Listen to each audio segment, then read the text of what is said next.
श्याम बाबा की बातें सुनने के लिए सब्सक्राइब करें भजन मंत्र शक्ति यूट्यूब चैनल को। तो गुम्बद वाला मंदिर आप लाइए ताकि उसमें छत रहे और बाबा की मूर्ति उसके अंदर आप स्थापित कर सको। तो इस तरह से आप एक मंदिर छोटा सा लाके बाबा को उस मंदिर में विराजमान कर सकते हैं। आप सभी श्याम प्रेमियों को एक बार फिर जय श्री श्याम। श्याम प्रेमियों, बाबा के दरबार आप सभी जाके आ चुके हो। अब अपने घर में बाबा श्याम की आप पूजा करते हो। तो बाबा श्याम की जब आप मूर्ति लाते हो तो किसी श्याम प्रेमी ने ये पूछा कि बाबा श्याम की बड़ी मूर्ति लाएं या छोटी मूर्ति लाएं।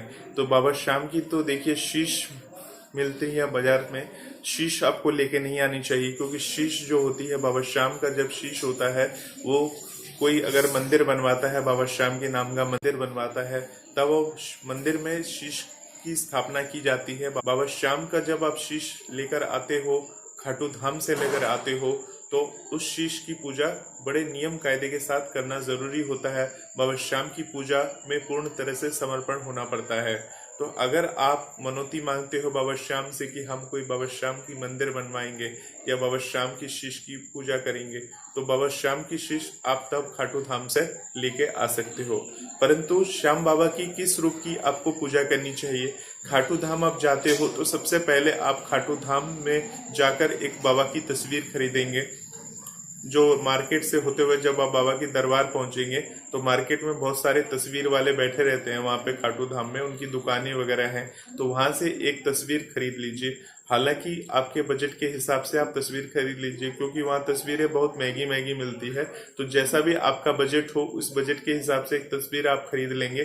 खरीदने के बाद आप बाबा के दरबार में जिग जैग लाइन होते हुए जाएंगे और बाबा के दरबार में जाके तस्वीर को दिखा देंगे। तो कहते हैं कि तस्वीर को आप जब दिखा देते हो बाबा को, तो बाबा उसमें स्थित हो जाते हैं। तस्वीर में आपके बाबा आपके साथ आ जाते हैं, तो इसीलिए तस्वीर को दिखाया जाता है। इस तरह से हम किसी मूर्ति की प्राण प्रतिष्ठा करते हैं। इसी तरह से जब हम खाटू धाम से बाबा की नगरी से जब बाबा की तस्वीर खरीदते हैं और जब खाटू धाम में जाकर बाबा को दिखा देते हैं, तो बाबा की प्राण प्रतिष्ठा वहीं पर हो जाती है।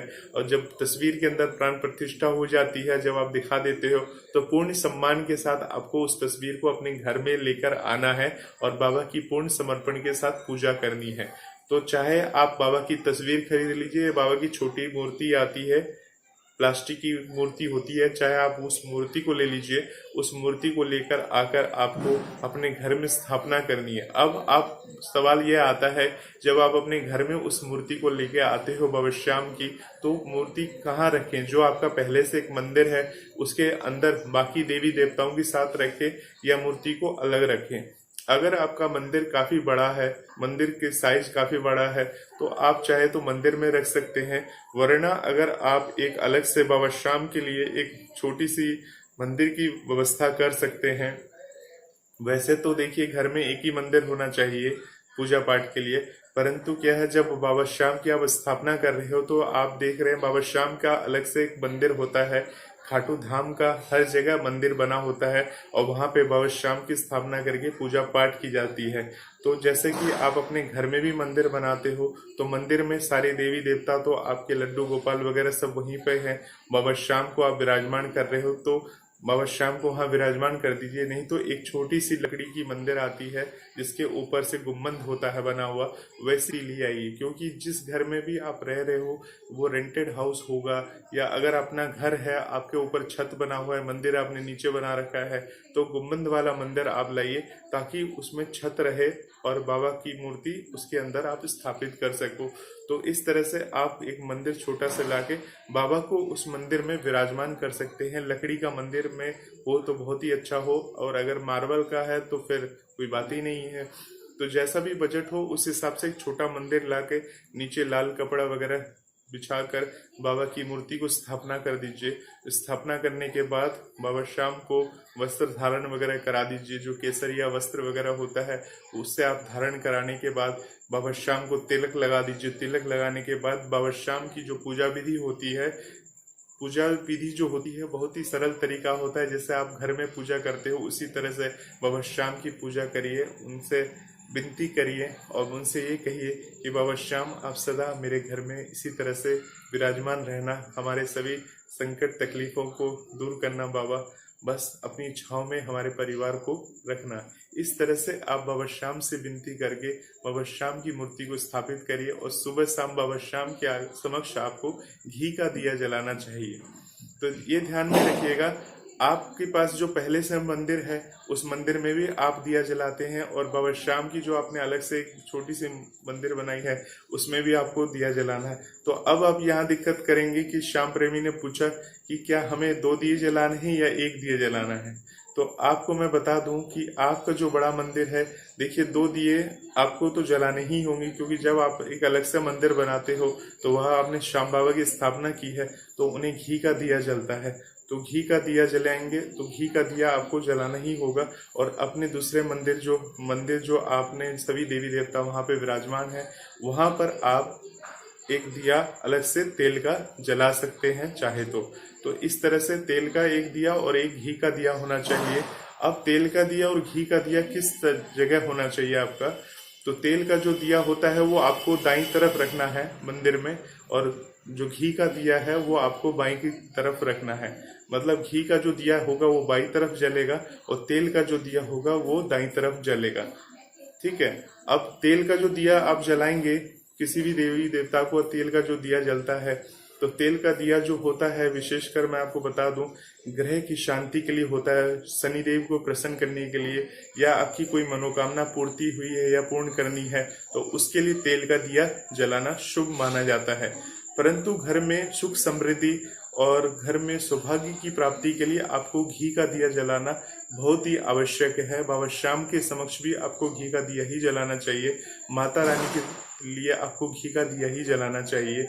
हाँ, काली माता, शनिदेव और हनुमान जी महाराज को विशेषकर आप सरसों के तेल का दिया जला सकते हैं। नहीं तो हनुमान जी महाराज को, बालाजी महाराज को भी घी का दिया आपको प्रतिदिन जलाना चाहिए। और शनिवार के दिन आप विशेषकर सरसों के तेल का दिया आप जला सकते हैं। अगर मान लीजिए जो बड़ा मंदिर है और छोटा मंदिर आपने बाबा श्याम के लिए जो अलग से बनाया है, तो आप चाहे तो दोनों दिए में एक आपके पास घी का दिया भी आप जला सकते हो और तेल का दिया का एक नियम बना सकते हैं कि तेल का दिया आपको किस दिन जलाना है। जैसे विशेषकर अमावस्या का दिन हो गया और किसी भी विशेष त्योहार के दिन आप तेल का दिया, जैसे मंगलवार है, शनिवार है, इस दिन आपको तेल का दिया जलाना चाहिए। तो ये मैंने आपको तेल के दिए के बारे में विशेषकर मैंने आपको बताया है। अब चलिए दिए को जलाने से क्या क्या लाभ होते हैं उसके बारे में मैं आपको बताने जा रहा हूँ कि अगर आप इन दियों को सीक्वेंस में जलाते हैं तो क्या लाभ होंगे। परंतु इससे पहले मैं आपको जो दिए जलाते हैं उसके लाभ और हानि के बारे में बता दूं कि तेल और घी के दिए जलाने से क्या लाभ होते हैं, क्या हानि होती है। चलिए उसके बारे में जान लेते हैं। तो मान्यताओं के अनुसार पूजा में घी का दीपक अपने बाएं हाथ की ओर जलाना चाहिए। इसके अलावा तेल का दीपक दाएं हाथ की ओर रखना चाहिए। दीपक हमेशा भगवान की प्रतिमा के ठीक सामने लगाना चाहिए। इस बात का ध्यान रखें कि किसी कारणवश से दीपक बीच में बंद न हो। मान्यताओं के अनुसार घी के दीपक का इस्तेमाल देवी देवताओं को समर्पित है, जबकि तेल का दीपक किसी मनोकामना की पूर्ति या फिर दोष को खत्म करने के लिए किया जाता है, जैसे मैं आपको पहले बता चुका हूँ। अब मैं आपको बताऊंगा आपको तेल का दीपक कब कब जलाना चाहिए। अगर देवी को प्रसन्न करना चाहते हैं तो घी का दीपक जलाना चाहिए। इससे आपकी आर्थिक स्थिति मजबूत होती है। शनि दोष, साढ़े साती और धैया से निजात पाने के लिए आपको सरसों या फिर तिल के तेल का दीपक जलाना शुभ माना जाता है। पवन पुत्र हनुमान को प्रसन्न करना चाहते हैं तो चमेली के तेल का दीपक जलाना शुभ होगा। हमेशा 3 कोनों वाला दीपक आपको जलाना चाहिए। सूर्यदेव के अलावा काल भैरव को प्रसन्न करने के लिए भी सरसों के तेल का दीपक जलाया जाता है। कुंडली में राहु और केतु को शांत रखने के लिए अलसी के तेल का दीपक जलाना शुभ माना जाता है। तो ये तेल के दीपक थे जो मैंने आपको बताया कि किस किस तेल का दीपक जलाने से क्या क्या फायदा होता है। अगर आप इन तेल के दीपक जलाते हो तो आपको इन चीजों से का फायदा होता रहेगा। तो आपने तेल के और घी के दिए के फायदे के बारे में समझ लिया है।